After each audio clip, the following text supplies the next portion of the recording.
Yang kedua, mendirikan sholat sebagai tiang agama. Tidak melaksanakan sholat berarti dia telah merobohkan agamanya. Sebaliknya, jika seseorang itu menjaga sholatnya, maka sama dengan dia memperkokoh agamanya. Misalnya dari bersedekap, ya kan, kepada ruku gitu. Kita sempatkan megang kantong. Allah, oh aman kok, aman. Allah.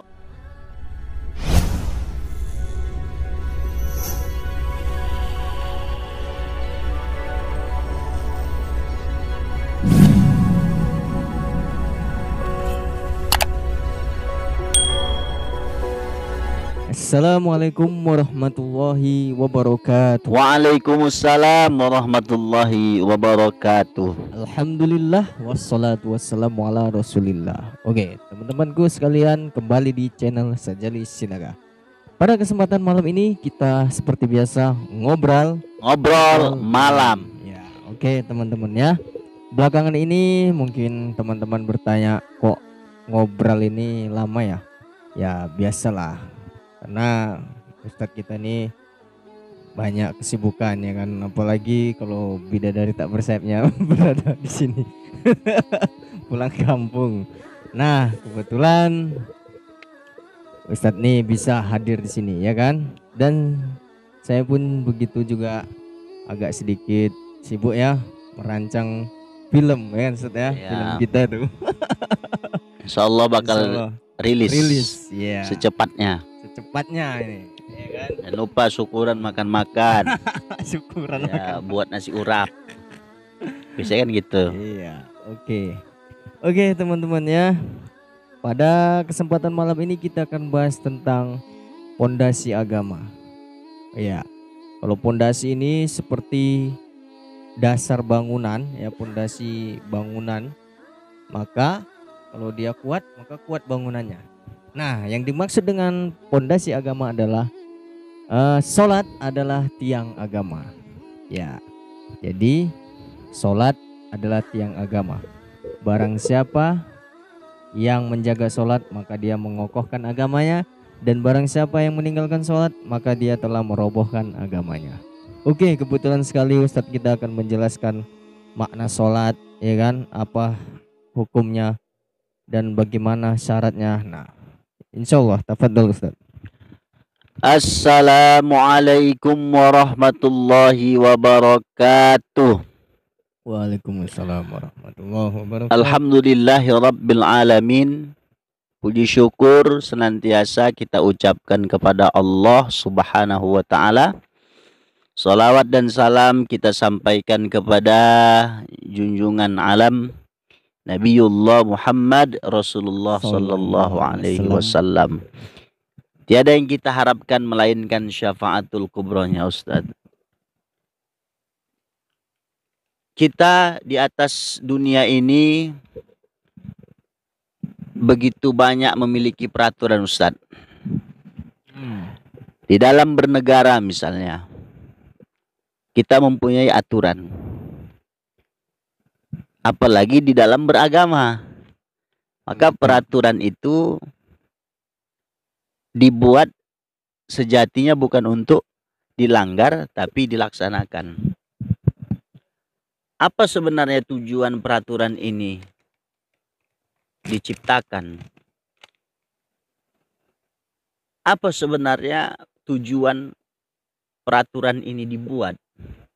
Tidak lain dan tidak bukan, Ustadz, adalah untuk menjaga keutuhan bernegara, untuk menjaga diri kita dari hal-hal yang dimurkai oleh Allah Subhanahu wa ta'ala kalau itu terkait dengan peraturan agama. Maka Islam sebenarnya mengajarkan kepada kita tentang rambu-rambu. Aturan ya. Oleh sebab itu kita yang alhamdulillah diberikan oleh Allah Subhanahu wa ta'ala nikmat iman dan Islam, gitu ya, maka harus bersungguh-sungguh untuk mematuhi peraturan yang telah Allah tetapkan dan Rasul sampaikan kepada kita. Ada peraturan, biasanya ada perintah, Ustaz. Ya kan? Di dalam Islam ada 5 rukun Islam yang sudah sering kita dengar sebagai dasar agama kita. Yang pertama, mengucapkan 2 kalimat syahadat. Asyhadu an la ilaha illallah wa asyhadu anna Muhammadar Rasulullah. Aku bersaksi tiada Tuhan kecuali Allah, dan aku bersaksi dengan sesungguh hati bahwa Nabi Muhammad itu adalah utusan Allah Subhanahu wa taala. Yang kedua, mendirikan sholat sebagai tiang agama. Sebagaimana yang tadi Ustadz singgung, bahwa seseorang yang tidak melaksanakan sholat berarti dia telah merobohkan agamanya. Namun sebaliknya, jika seseorang itu menjaga sholatnya, maka sama dengan dia memperkokoh agamanya. Yang ketiga, berpuasa bagi yang mampu. Dalam hal ini adalah puasa yang wajib, yang memang Allah sudah tetapkan. Salah satu di antara puasa wajib itu adalah puasa Ramadan, yang tanpa terasa sebentar lagi kita memasuki bulan suci Ramadan. Nggak terasa itu, Ustaz? Nggak terasa ya? Waktu terus berjalan, ya kan? Ini sudah masuk bulan September. Ada beberapa bulan ke depan tidak terasa Ramadan lagi. Masuk Ramadan lagi. Berarti rezekinya rezeki baru lagi, gitu ya? Ramadan. Ya. Kemudian selain itu ada zakat, Ustadz. Zakat itu juga hukumnya wajib bagi yang memang mampu. Dan biasanya zakat ini disandingkan juga dengan sholat. Contohnya Al-Baqarah, aqimus shalah wa atuz zakah warka'u ma'ar raki'in. Dirikan sholat, tunaikan zakat, dan rukuklah beserta orang-orang yang rukuk. Dan yang kelima adalah haji bagi yang mampu. Kira-kira Ustadz, kapan berangkat haji? Belum tahu ya kan? Belum tahu, tapi ada niat untuk berangkat ya. Saya mau kasih tips, Ustadz, supaya dimudahkan Allah Subhanahu wa taala untuk berangkat haji itu. Yang pertama, bacalah surah Al-Waqiah. Al-Waqiah. Ustadz, kalau misalnya kita belum juga berangkat setelah membaca surah Al-Waqiah, maka amalan yang kedua mau saya kasih tahu, Ustaz. Ya, bacalah surah Al-Hajj. Seandainya juga Ustadz belum berangkat setelah mengamalkan surah Al-Hajj, maka amalan yang ketiga, Ustadz cari surat tanah. Surat tanah, Ustadz cari, dah jual, insya Allah berangkat. Gimana? Persoalannya ada atau tidak tanah awak kan begitu. Nah, kalau tanah yang sejengkal itu tak bersurat gitu kan. Nah, tabungan awak banyak gitu ya. Tapi oh, adalah surat dosa, ada. Ya. Atau misalnya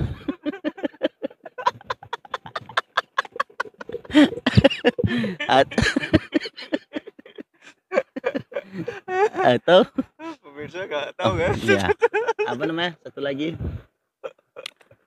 surat tanah, surat emas mama Ustadz atau calon istri Ustadz, ya udah jual aja itu, maka berangkatlah Ustadz nanti ke tanah suci.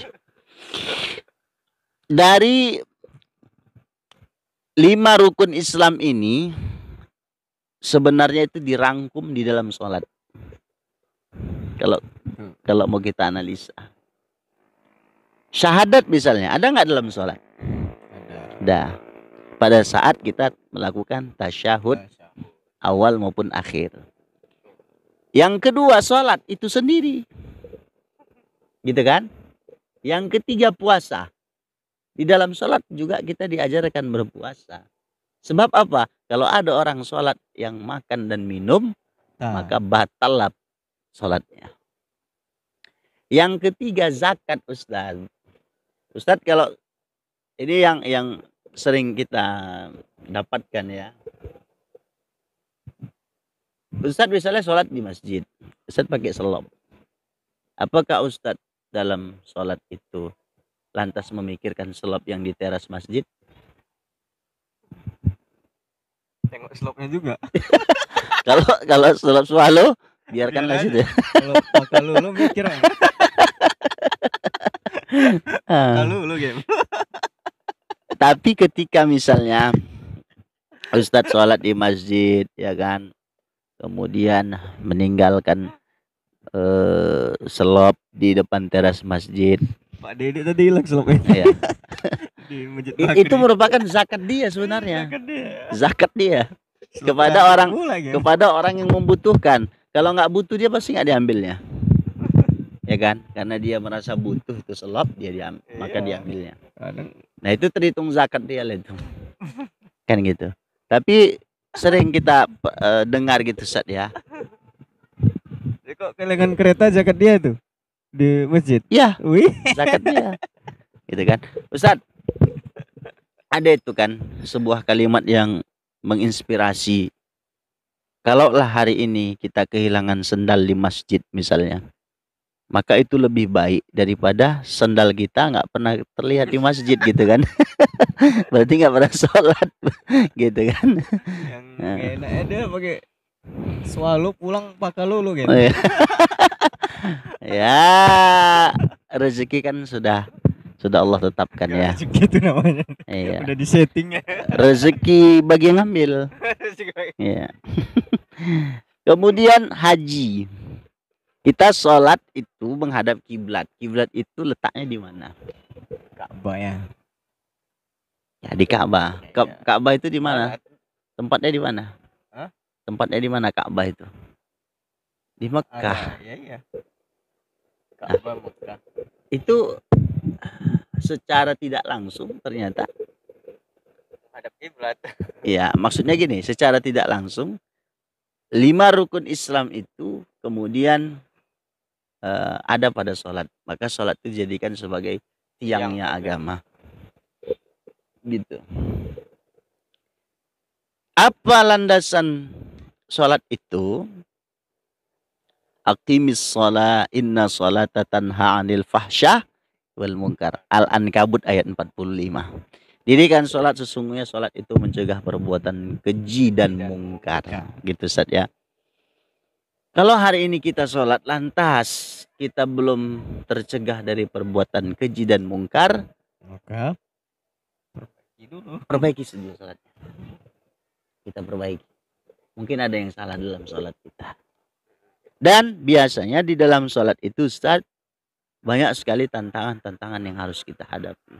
Kita lagi sholat, nanti pikiran kan melayang-melayang, nggak tentu arah ini Ustaz ya. Kemudian bisa pula terpikir kita, kunci kereta udah kucabut belum ya.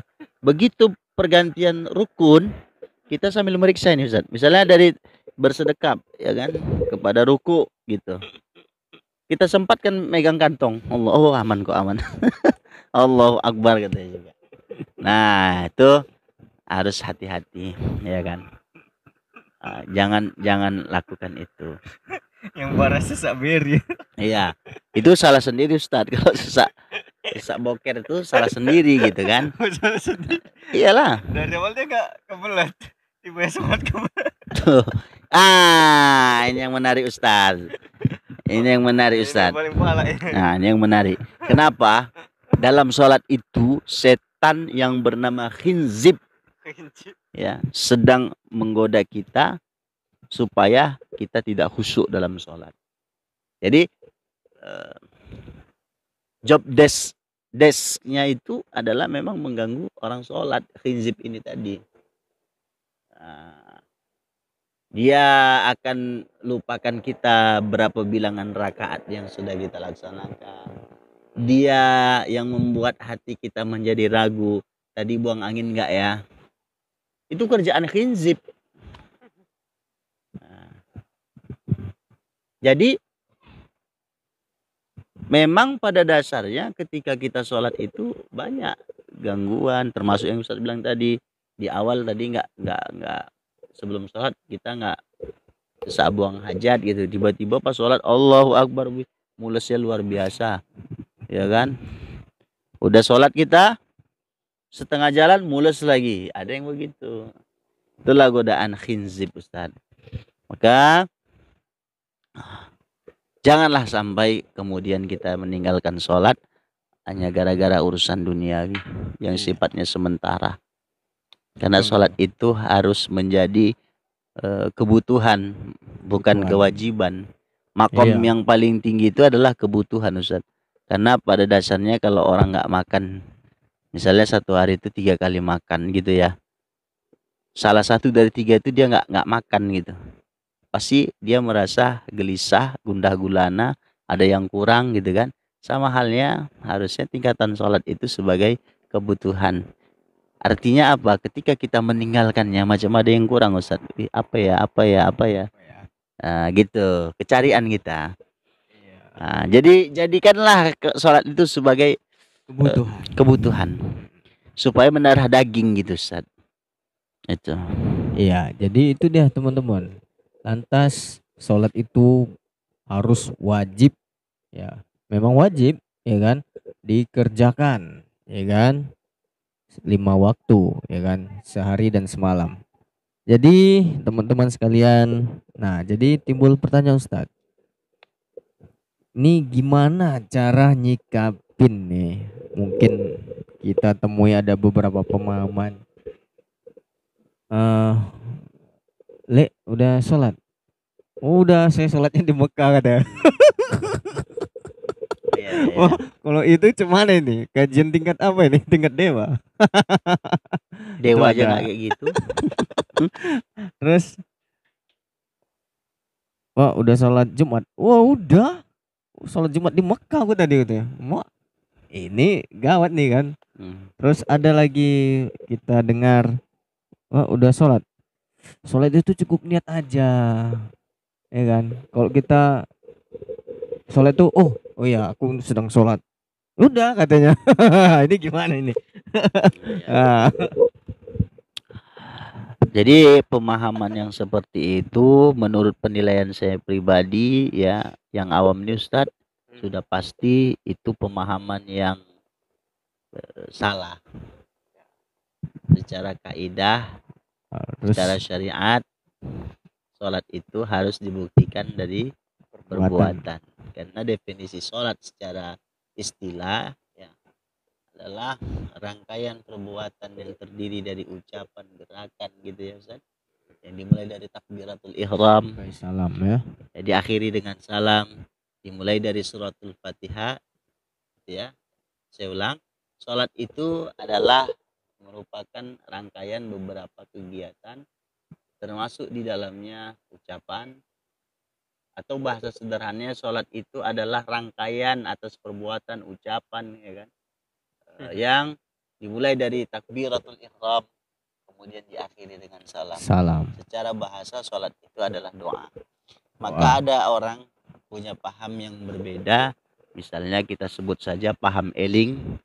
Dalam istilah Jawa mereka itu, Ustadz, kalau sholat nggak perlu dibuktikan dari gerakan dan ucapan, tapi cukup mereka pejamkan mata misalnya, kemudian dia bayangkan kalau dia itu sholat. Enak ya. Pertanyaannya, kalau lah misalnya itu terjadi pada makan, dia lapar Ustadz. Lapar. Ya kan? Kayak mana kalau dia nggak makan, hanya dipejamkannya aja matanya, aku udah makan, kenyang nggak itu perut? Nggak bisa. Maka dia harus dilaksanakan, ya kan, secara syariat. Gitu. Apakah kajian itu salah? Tidak. Sebenarnya tidak. Karena sholat itu untuk mengingat. Ya. Yang salah itu apa? Pemahamannya. Cara dia berpikir. Kalau dikatakan sholat itu sebagai sarana untuk mengingat, saya setuju. Setuju ya kan. Karena untuk mengingat Allah Subhanahu wa taala.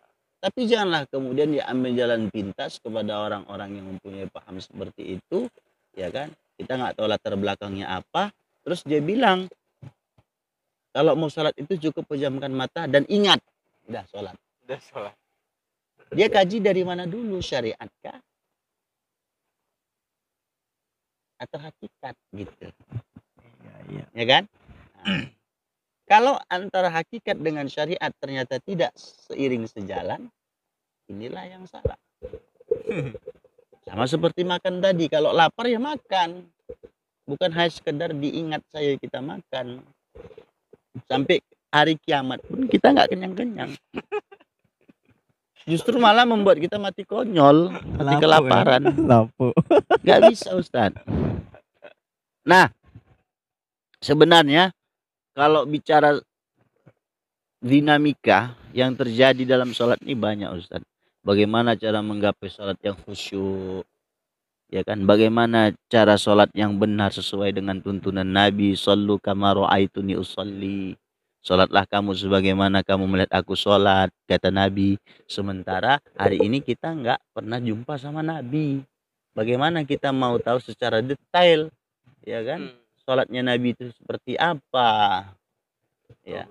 Bagaimana cara Nabi takbir gitu kan? Bagaimana sesungguhnya cara Nabi ruku? Maka kita bisa lihat daripada kajian-kajian para ulama yang masyhur, biasanya ada 4. Ada Imam Syafi'i, ada Imam Maliki, ada Imam Hambali, ada Imam Hanafi. Maka kita tinggal pilih yang mana yang sesuai dengan selera kita gitu. Nah, itu dia teman-teman ya. Jadi sholat itu bukan sekedar diingat.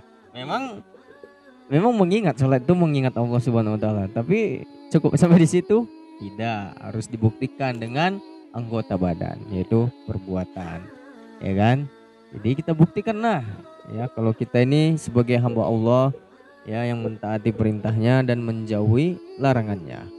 Nah, oke, teman-teman sekalian, ya sampai di sini pembahasan kita mengenai pondasi agama, yaitu sholat. Mudah-mudahan teman-teman bisa menjaga sholat dan insya Allah akan mengantarkan kita ke dalam jannahnya. Amin ya rabbal alamin. Oke, kita akhiri dengan doa kafaratul majelis. Subhanakallahumma wa bihamdik, asyhadu an la ilaha illa anta, astaghfiruka wa atubu ilaik. Assalamualaikum warahmatullahi wabarakatuh.